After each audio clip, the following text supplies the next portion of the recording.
크리스천 센츄리라는 기독교 잡지가 있습니다. 크리스천 센츄리라는 기독교 잡지의 편집장을 지낸 마티 목사님이 쓴 글에 보면은 젊었을 때 주일학교 교사를 할 때 이런 경험이 있었다는 겁니다.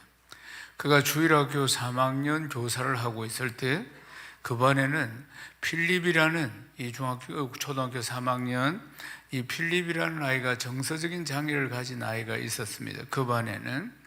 근데 이 아이가 이제 정서적인 장애를 가지고 또 여러 가지 장애로 이제 장애를 겪고 있는 아이인데, 그런데도 불구하고 표정은 항상 밝고 또 무엇보다도 성경 말씀 너무너무 좋아하고 또 성경 말씀에 대한 많은 또 누구보다도 또 초등학교 3학년인데도 불구하고 많이 알고 있고 또 성경 이야기를 누구보다 좋아하고 예수님 이야기가 나오면 뭐 그냥 한박 웃음을 웃는 그런 아이였습니다. 근데 부활절 아침이었어요. 이제 주일학교가 열렸습니다. 그 마티 선생님이죠. 이 선생님이 이제 부활절을 기념해서 부활을 상징하는 계란 모양으로 만든 플라스틱 박스, 요만한 플라스틱 박스를 아이들에게 하나씩 나누어 줬습니다. 보통 부활주일날은 이제 계란을 주기도 하죠. 저희들이 어릴 적에는 이제 부활을 상징하는 계란 대신에 뭘 줬느냐면 오리알을 줬습니다. 오리알을 줬는데 오리알은 아시다시피 계란보다 큽니다. 계란보다 큰데 한 1.5배, 한 0.5배는 더 클 겁니다. 계란보다는. 그런데 또 지금은 비싸죠. 오리알이 더 비싸죠, 계란보다. 우리가 어릴 적에는 오리알 한 서너 개가 계란 하나였습니다. 그 당시에는 오리알의 가치를 잘 몰랐습니다. 그래서 이제 근데 오리알은 계란보다는 먹으면 씁니다. 약간 쓴맛을 가지고 있어요. 쓴맛을 가지고 있는데 그게 이제 그 당시에 부활주일날 우리에게 주는 주일학교 선물이었습니다. 주일학교 선물인데 부활하신 주님을 상징하는 것입니다. 오늘도 주일학교에는 늘 계란을 이렇게 많이 줄 겁니다. 근데 저희들이 이제 제가 어릴 때 이제 초등학교 그 당시 2학년인가 한 3학년인가 그 정도 되었을 때인데 이제 계란을 이제 예배를 마치고 예배당 문을 나갈 때 그때 계란을 하나씩 받습니다. 그 계란 하나 받고 그 다음에 돌아서서 마당으로 해서 쭉 돌아가지고 저 찬양대 성가대 들어오는 이쪽으로 싹 친구 한 명하고 들어와서 그래가지고 모르는 척하고 또 하나를 싹 받았습니다. 잊을 수 없는 부활주일이었습니다.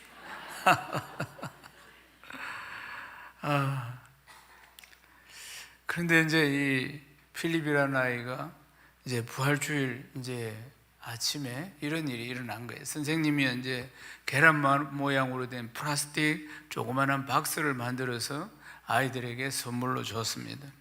그리고는 이제 부활절에 대해서 자세히 설명을 하고, 그리고 이제 이 플라스틱 박스, 계란 모양으로 생긴 자그마한 플라스틱 박스 그걸 이제 주면서 밖에 나가서 부활을 의미할 만한 것이 있으면 거기다 담아오라고 한 겁니다. 시간을 한 15분 준다고요. 주일학교 분반 공부 시간, 그 시간에 한 겁니다. 그러니까 아이들이 다 나갔어요. 교회 마당으로 다 나가서. 그래서 그 계란으로 생긴 플라스틱 박스에다가 뭘 하여튼 다 15분 만에 뭘 어디 가서 다 담아왔습니다. 15분이 지나니까 아이들 다 들어왔어요. 한 아이가 먼저 이 계란 플라스틱 박스를 탁 열었습니다. 그러니까 그 안에는 꽃이 있었습니다. 그러니까 이 아이가 꽃이 바로 생명이니까 부활을 상징한다고 이야기하는 겁니다. 선생님, 마티 선생님과 아이들이 맞다고 좋다고 박수를 쳤습니다. 두 번째 아이가 또 이 박스를 탁 여니까 나비가 나왔습니다. 그 당시에 나비를 한 마리 잡은 거예요. 그래 그 나비가 역시 이 생명을 상징한다고 하니까 맞다고 선생님도 아이들도 너무너무 좋아 박수를 쳤습니다. 그 다음 세 번째 아이가 또 박스를 탁 열었습니다. 그러니까 그 안에는 파릇파릇한 잎사귀가 있었습니다. 파릇파릇한 잎사귀가 바로 생명을 상징한다. 맞다고 다 생명을 상징한다고 좋아하고 그렇게 했어요. 네 번째 아이가 필립이었습니다. 근데 필립은 정서적인 장애가 있다고 했죠.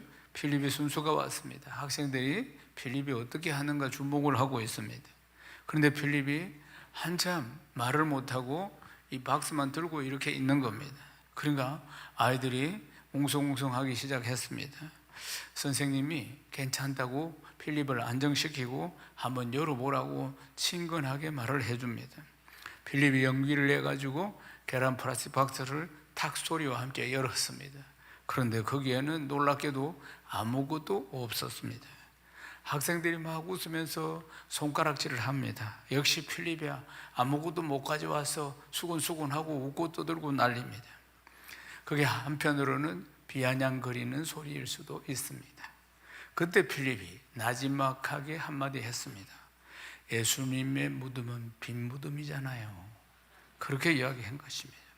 순간적으로 정적이 감돌았습니다. 그리고 또한 감동이 선생님과 이 모든 아이들을 사로잡았습니다.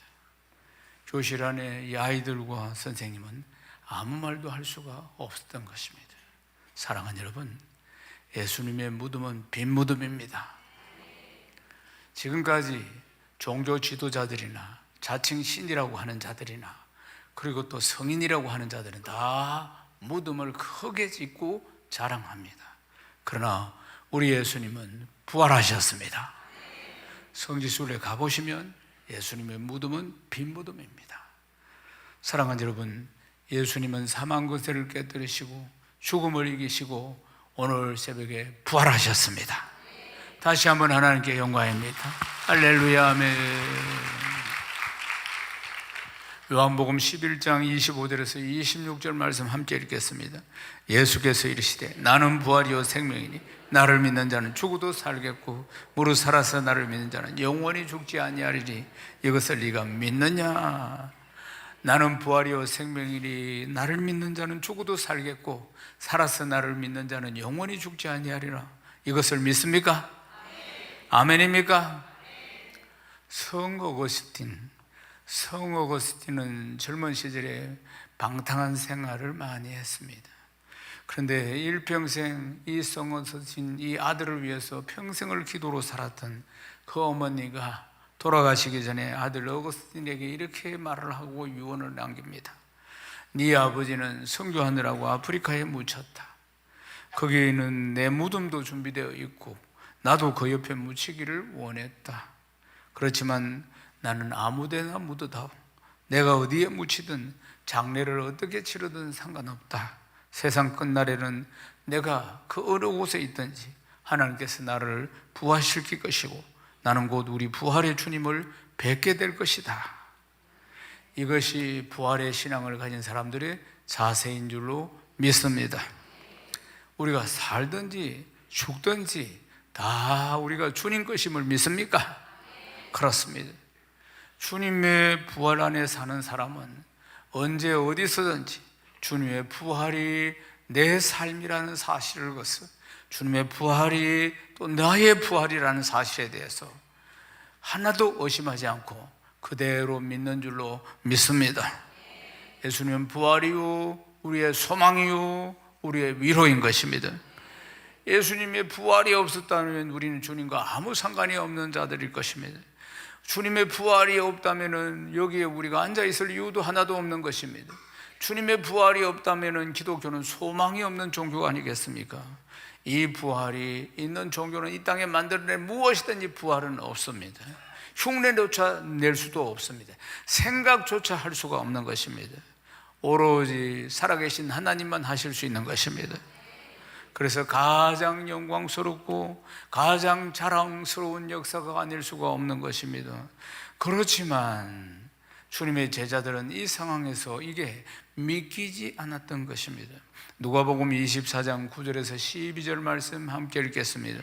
무덤에서 돌아가 이 모든 것을 11사도와 다른 모든 이에게 알리니 이 여자들은 막달라 마리아와 요한나와 야고보의 모친 마리아라 또 그들과 함께한 다른 여자들도 이것을 사도들에게 알리니라. 사도들은 그들의 말이 허탄한 듯이 들려 믿지 아니하나 베드로는 일어나 무덤에 달려가서 구부려 들여다보니 세마포만 보이는지라 그 된 일을 놀랍게 여기며 집으로 돌아가니라. 아멘. 사랑하는 여러분, 우리가 믿는 기독교는 보고 믿는 종교가 아니고 믿음으로 반응하는 종교인 것입니다. 알고 믿는 것이 아니고 내가 믿습니다 하면 알게 해주십니다. 내 안에 계신 성령께서 알게 해주시는 역설적인 종교라는 것을 기억해야 합니다. 칼빈은 이런 이야기를 했습니다. 믿음이란 눈을 감고 하나님의 말씀에 귀를 기울이는 것이다. 믿음이라는 것은 눈을 감고 하나님의 말씀에 귀를 기울이는 것입니다. 눈에 보이는 거 없고 귀에 들리는 거 없고 손에 잡히는 거 없어도 우리는 약속하신 말씀을 붙드는 것입니다. 이 약속하신 말씀을 믿는 것입니다. 사랑하는 여러분, 하나님의 말씀이 나를 온전하게 믿음의 사람으로 만들어주고 부활신앙이 되게 하시는 줄로 믿습니다. 신약 성경에는 예수 그리스도의 부활에 대해서 100여 차례 이상 기록하고 있습니다. 이것은 성경의 중심 진리가 바로 부활임을 말씀하고 있는 것입니다. 우리의 인생의 최후의 목표는 죽음이 아니고 부활인 줄로 믿습니까? 고린도전서 15장 13절에서 14절 말씀 함께 읽겠습니다. 만일 죽은 자의 부활이 없으면 그리스도도 다시 살아나지 못하셨으리라.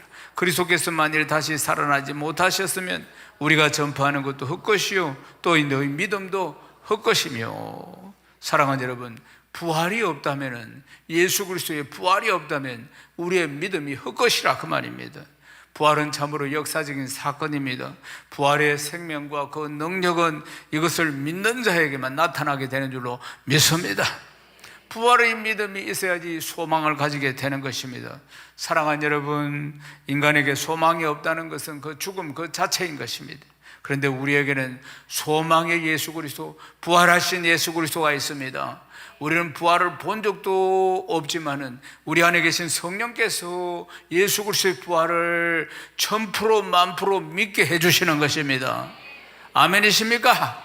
사랑하는 여러분, 성령께서 이 말씀을 깨닫게 해주시고 믿게 만들어주시고 오늘도 설교 말씀도 들려오게 만들어주시고 믿게 만들어주시고, 할렐루야. 사랑하는 여러분, 베드로전서 1장 3절 말씀 같이 읽겠습니다. 우리 주 예수 그리스도의 아버지 하나님을 찬송하리로다. 그의 많으신 긍휼대로 예수 그리스도를 죽은 자 가운데서 부활하게 하심으로 말미암아 우리를 거듭나게 하사 산 소망이 있게 하시며, 산 소망이 있게 하시며, 산 소망이 있게 하시며. 사랑하는 여러분, 우리에겐 살아있는 소망이 있습니다. 부활의 소망이 있는 것입니다. 나는 부활이요 생명이니 나를 믿는 자는 죽어도 살겠고 살아서 나를 믿는 자는 영원히 죽지 아니하리라. 이것을 네가 믿느냐?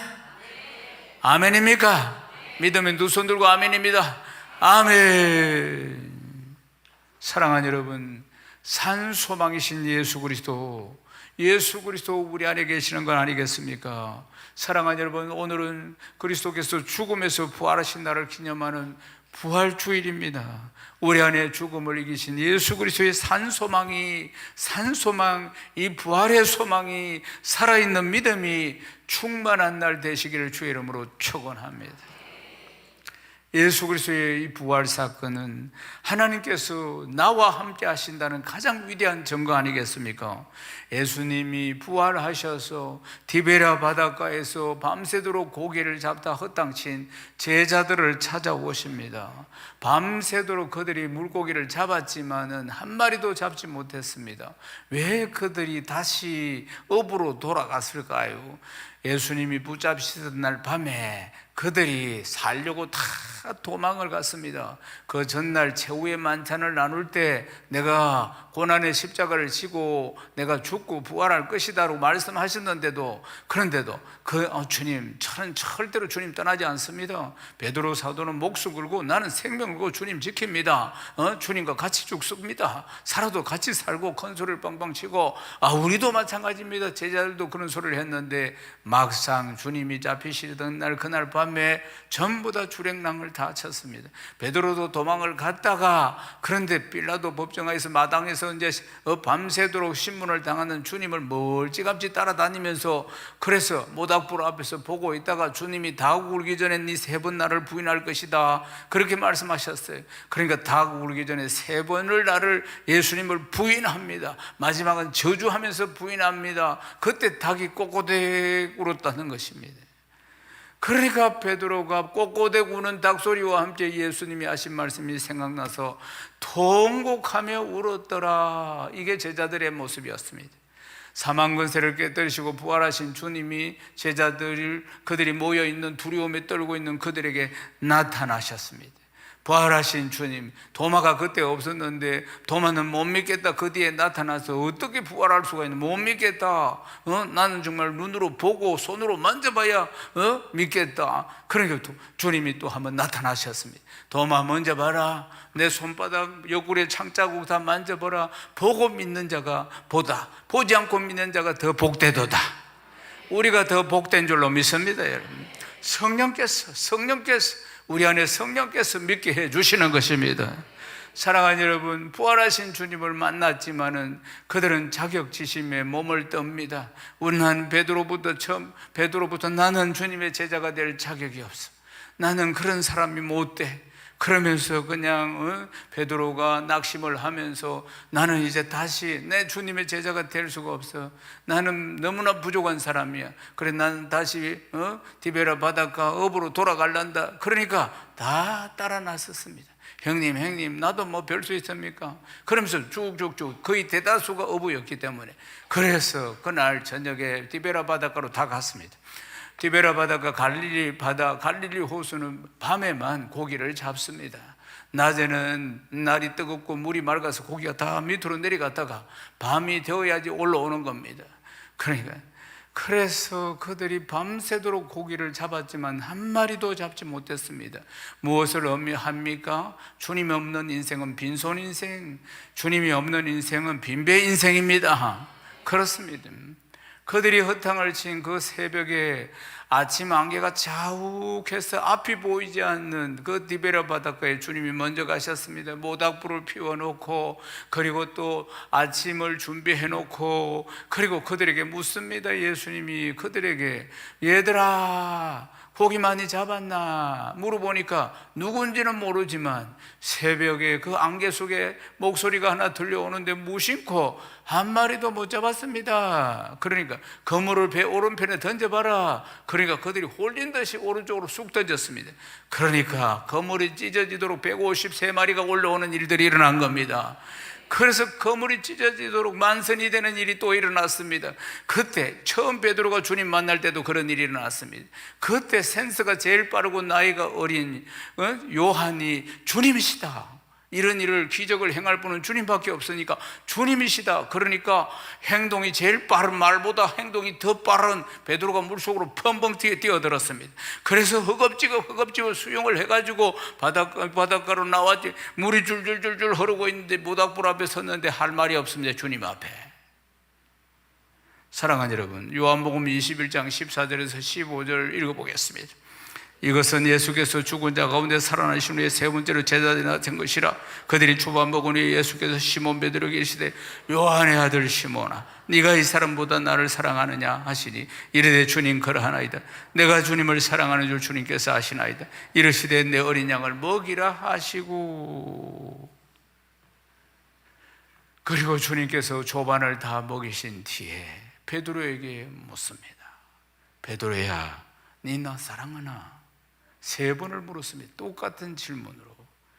베드로야, 네 나 사랑하나? 베드로야, 네 나 사랑하나? 3번 다 주님 사랑합니다. 내 이렇게 부족해도 주님 사랑합니다.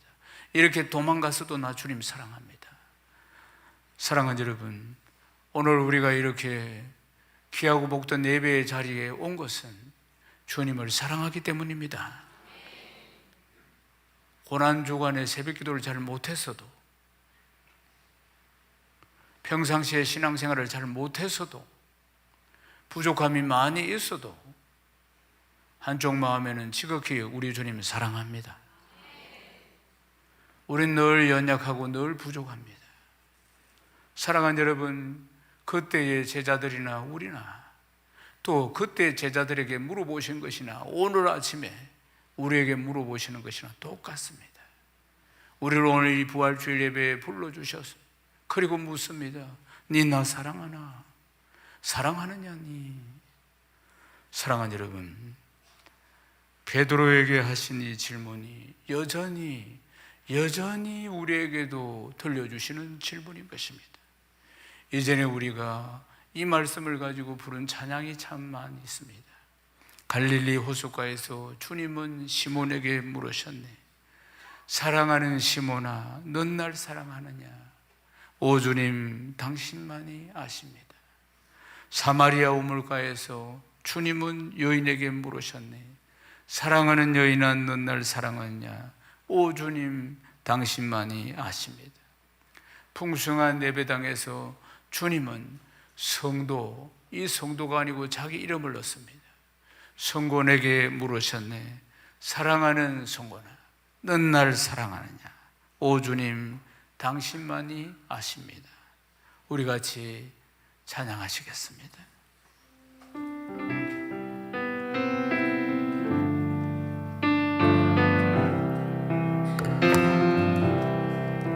갈릴리 호숫가에서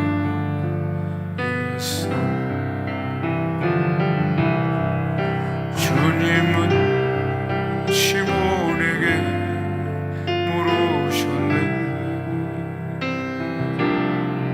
사랑하는 시몬아, 넌 날 사랑하느냐?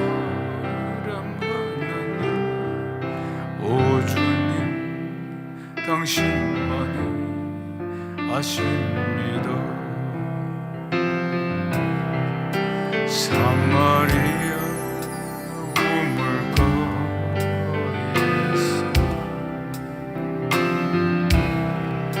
주님은 여인에게 물으셨네. 사랑하는 여인아, 넌 날 사랑하느냐? 오 주님, 당신만이 아십니다. 풍성한 예배당에서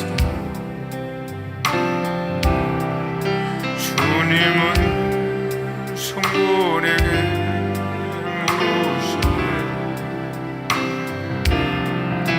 사랑하는 성곤아, 넌 날 사랑하느냐? 오 주님, 당신만이 아십니다. 갈릴리 호숫가에서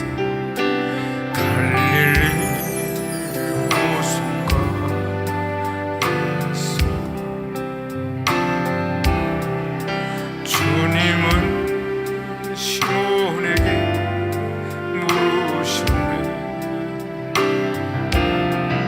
사랑하는 시몬아, 넌 날 사랑하느냐? 오 주님, 당신만이 아십니다. 사마리아 우물가에서 주님은 여인에게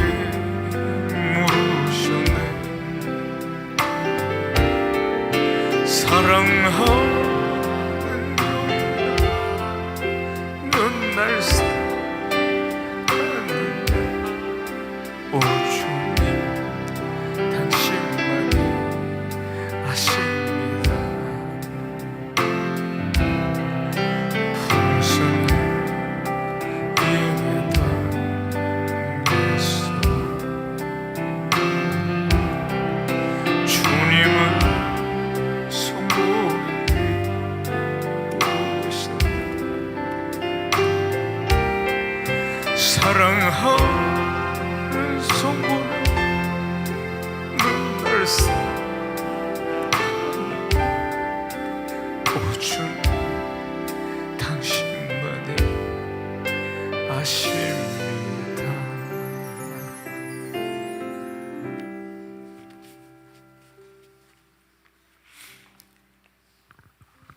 사랑하는 여러분, 그렇습니다.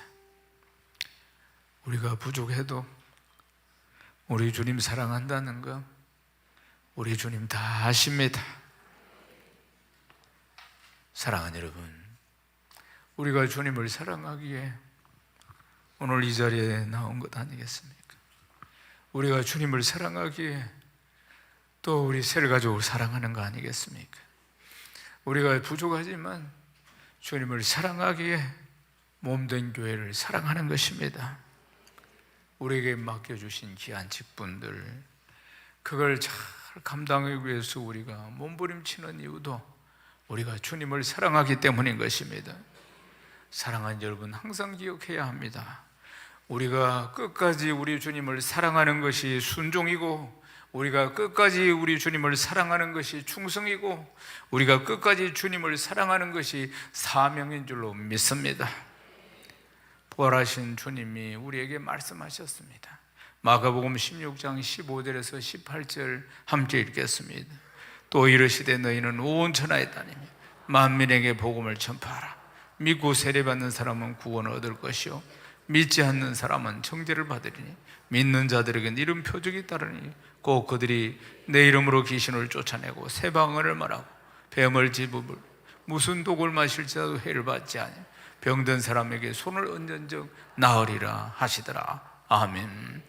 온 천하에 다니면서 이 위대한 부활의 복음을 전하라고 말씀하시는 것입니다. 부활하신 주님께서 우리에게 맡겨주신 사명이고 명령입니다. 사랑하는 여러분, 우리는 더 많이 예수 이름을 선포하고, 그리고 또 예수 이름으로 귀신을 쫓아내고, 그리고 자유와 해방을 선포해야 합니다. 무엇보다도 병든 사람에게 손을 얹고 기도해야 하는 것입니다. 물론 병을 고치게 하시는 분은 우리 하나님이십니다. 그러나 우리는 손을 얹고 기도하라고 하셨으니까 항상 그들에게 손을 얹고 주님이 역사하실 것을 기대하며 기도해야 하는 것입니다. 아멘이십니까? 고통받는 그들을 위해서 따뜻한 손길을 보내어야 하는 것입니다. 예수 그리스도의 보혈이 묻어있는 이 손길을 그들에게 보내야 하는 것입니다. 주님의 말씀 앞에 우리가 순종하면 역사가 일어날 줄로 믿습니다. 아멘이십니까? 서늘한 가슴으로 살아가는 그들에게 우리의 따뜻한 미소와 따뜻한 손길을 얻는다는 것이 얼마나 중요한 일인가를 기억해야 합니다. 나는 부활이요 생명이니 나를 믿는 자는 죽어도 살겠고 살아서 나를 믿는 자는 영원히 죽지 아니하리라. 이것을 너희가 믿느냐? 아멘이십니까? 사랑하는 여러분, 시편 23편 4절 말씀 함께 읽겠습니다. 내가 사망의 엄침한 골짜기를 다닐지라도 해를 두려워하지 않는 것은 주께서 나와 함께 하심이라. 주의 지팡이와 막대기가 나를 안위하시다이다. 우리가 인생의 사망의 엄침한 골짜기를 다닌다 할지라도 우리가 해를 두려워하지 않는 것은 부활하신 주님이 나와 함께 하시는 것이고, 그 지팡이와 막대기가 나를 지켜주시기 때문입니다. 믿습니까? 부활하신 주님이 나에게 힘주시고 능력을 주시는 것입니다. 마가복음 9장 23절 말씀 함께 읽겠습니다. 예수께서 이르시되 할 수 있거든이 무슨 말이냐? 믿는 자에게는 능치 못할 일이 없느니라 하시니. 할렐루야. 부활의 소망과 부활의 능력으로 우리가 그 자리에서 일어나야 하는 것입니다. 부활의 주님이 그 자리에서 멈추지 말고 저 침체 속에 빠져있지 말고 일어나라고 말씀하시는 것입니다. 하나님 나라 확장을 위해서 일어나라, 일어나서 주 예수 그리스도를 전거하라고 말씀하시는 것 아니겠습니까? 부활의 신앙으로 일어나야 할 줄 믿습니다. 부활의 기쁨으로 충만해야 할 줄로 믿습니다. 누가복음 24장 50절에서 53절을 읽겠습니다.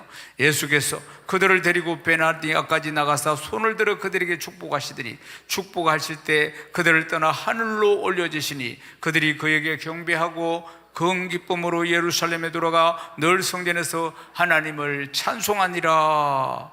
사랑하는 여러분, 어떻게 하면 평생 이 부활의 신앙으로 승리하는 신앙생활을 할 수 있을까 하는 것입니다. 그것은 약속하신 말씀을 꼭 기억하고 붙들어야 합니다.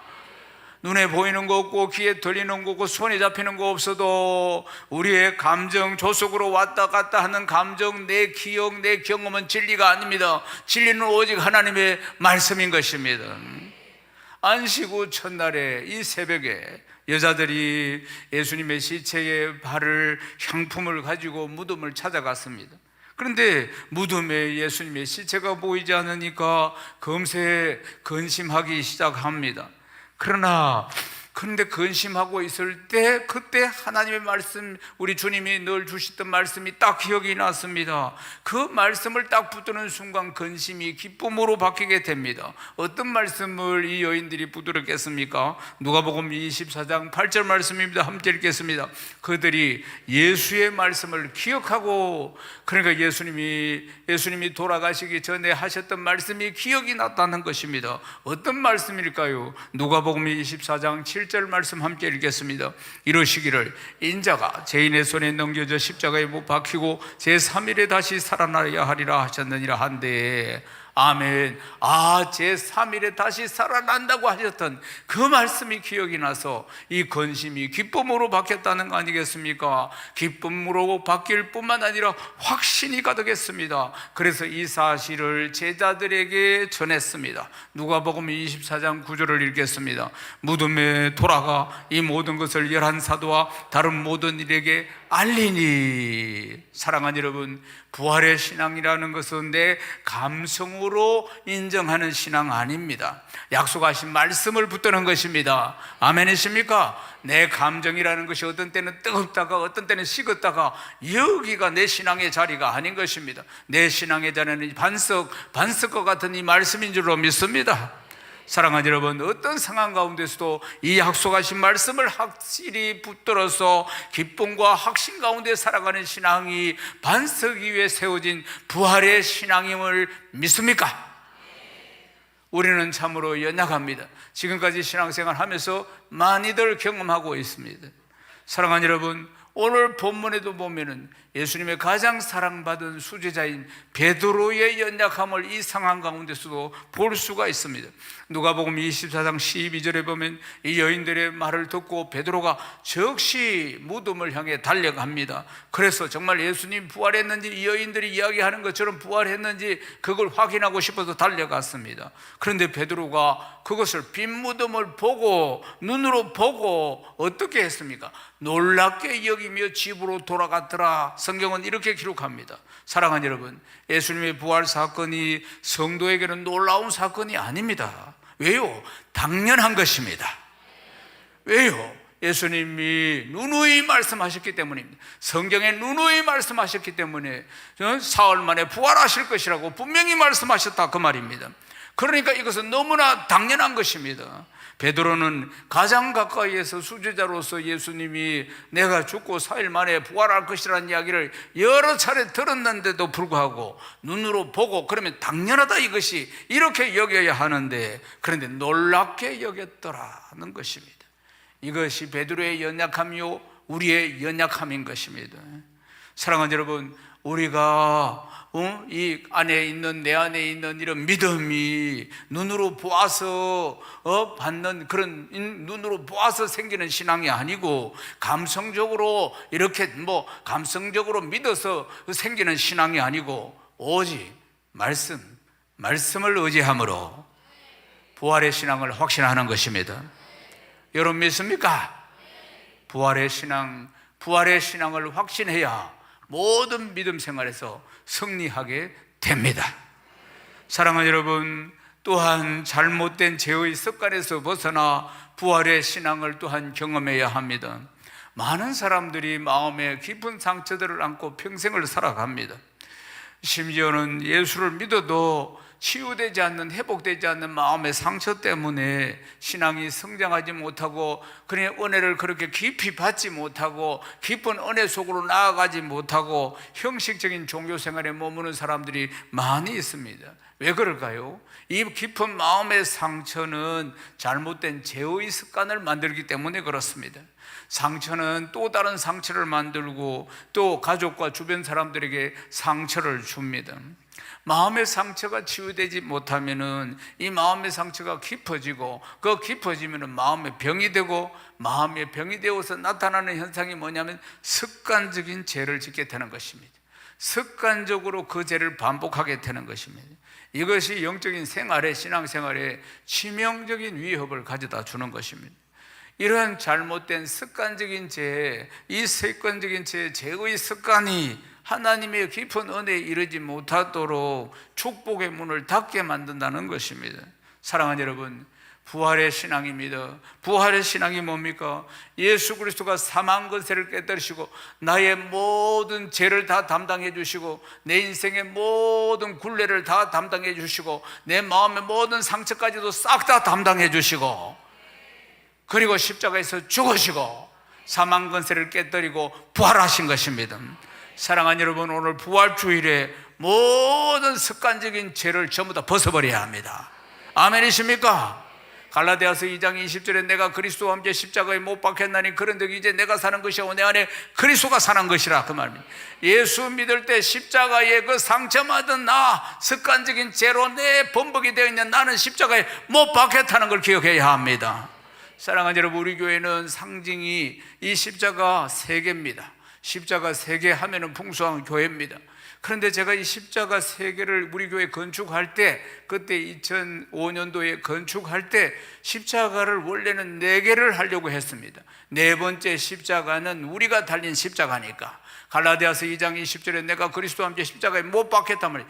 옛사람, 습관적인 죄를 짓는 사람, 마음에 깊은 상처 있는 사람, 이 사람은 옛사람은 십자가에 못 박혔으니까, 그러니까 그걸 볼 때마다 여기는 내가 달려있다는 걸 늘 기억하고 나는 그리스도 안에서 새 사람이 되었다는 걸 늘 기억하게 하고자 십자가를 4개를 세우려고 했는데, 그럼 볼 때마다 사람들이 물을 겁니다. 왜 4개냐고, 응? 이건 왜 세웠냐고, 좀 이상하다고. 그래서 그걸 어떻게 일일이 다 설명을 할 수 있을까? 그래서 3개만 했습니다. 이거 진짜입니다. 사랑하는 여러분, 고린도후서 5장 17절 읽어보십시다. 그런 정도든지 그리스도 안에 있으면 새로운 피조물이라. 이전 것은 지나갔으니 보라 새 것이 되었도다. 상처 많은 나, 그로 인해서 습관적인 죄를 가지고 있는 나, 십자가에 못 박혔습니다. 오늘 부활주일에 이 습관적인 죄를 완전히 끊어야 합니다. 아멘이십니까? 이제 완전히 새로운 피조물이 되었다는 걸 기억해야 합니다. 이전 것은 지나갔으니 보라 새 것이 되었도다. 이 깊은 마음의 상처 때문에 늘 습관적인 죄, 따라오는 것이 습관적인 죄, 이것 때문에 깊은 은혜 속으로 못 들어갑니다. 이것 때문에 깊은 은혜 속으로 못 들어갈 뿐만 아니라 깊은 축복을 못 받는 것입니다. 오늘 부활주일 이 귀하고 복된 이 예배 속에서 내 안에 있는 깊은 마음의 상처들, 누구에게 다 말할 수 없는 내 안에 있는 이 깊은 상처, 그리고 그로 인해서 찾아오는 습관적인 죄들 오늘 끝났습니다. 여러분 믿습니까? 예수 그리스도의 부활이 나의 부활인 것입니다. 그 모든 깊은 상처를 우리 주님이 다 담당해 주신 것입니다. 믿습니까? 사랑하는 여러분, 코로나 이후에 일어난 이 교회의 현상들이 뭐냐면은 온라인 예배라는 것이 생겼습니다. 이제 코로나가 끝났는데도 불구하고 그냥 편리한 대로 예배를 드리는, 편리한 대로 예수를 믿으려고 하는 이런 성향들이 여전히 남아있는 것을 볼 수 있습니다. No cross, no crown입니다. No cross, no crown. 고난 없이는 영광 없습니다. 십자가 없이는 부활이 없는 겁니다. 힘든 십자가를 지지 않고 예수님의 부활의 은혜만을 받으려고 한다는 건 그런 거 없습니다. 노 크로스, 노 크라운입니다. 언제 우리가 온라인 예배 드렸습니까? 바리바리 사들고 안 되면 철야를 하면서도 예배 시간을 지켜온 것 아닙니까? 사랑하는 여러분, 노 크로스, 노 크라운, 고난 없이 영광 없는 것입니다. 사랑하는 여러분, 십자가 없는 영광 없습니다. 십자가 없이 영광을 추구하는 그런 신앙은 거짓된 신앙인 것입니다. 잘못된 신앙인 것입니다. 영광은 십자가가 있었기 때문에 영광이 있는 것입니다. 그리스도의 예수의 부활은 예수 그리스도의 고난과 죽으심이 있었기 때문에 부활이 있는 것 아니겠습니까? 사랑하는 여러분, 이제 곧 앞서거니 뒤서거니 하면서 이 빠른 세월 속에서 천국 가게 될 것입니다. 천국 가면은 우리 주님께 뭘 보여드리겠습니까? 천국 가면은 주님이 보자고 할 것인데 어떻게 살았느냐 보자고 할 것인데 뭘 보여주겠습니까? 사랑하는 여러분, 복음 때문에, 주님 때문에 핍박받고 주님 때문에 십자가를 지고 섬긴 이 삶을 보여줄 수 있기를 주의 이름으로 축원합니다. 그때 우리 주님이 우리 손을 꼭 잡으시고 흐뭇한 얼굴로 지긋한 눈으로 우리를 바라보시면서 영광의 면류관, 자랑의 면류관, 썩지 않는 면류관을 우리에게 씌워주실 줄로 믿습니다. 말씀을 마무리하겠습니다. 부활의 정인입니다. 우리가 부활의 정인이에요. 부활의 정인은 내 힘으로 될 수 없습니다. 부활의 정인 되도록 성령께서 지금 우리에게 힘 주시고 능력 주시고 은혜를 더하여 주시는 것입니다. 사랑하는 여러분, 주님은 나를 사랑하시는데 끝까지 사랑하십니다. 끝까지 사랑하시는 그 주님의 사랑, 주님은 내 인생을 책임지시되 끝까지 책임지십니다. 사랑하는 여러분, 나는 부활이요 생명이니 나를 믿는 자는 죽어도 살겠고 살아서 나를 믿는 자는 영원히 죽지 아니하리라. 책임지시는 그 부활의 사랑, 그 부활의 신앙, 사랑하는 여러분, 믿음과 부활의 산소망을 품고 나에게 맡겨주신 귀한 사명 끝까지 잘 감당하는 충성된 종, 충성된 일꾼, 복된 성도 다 되시기를 주님의 이름으로 축원합니다. 축원합니다. 하나님께 영광입니다.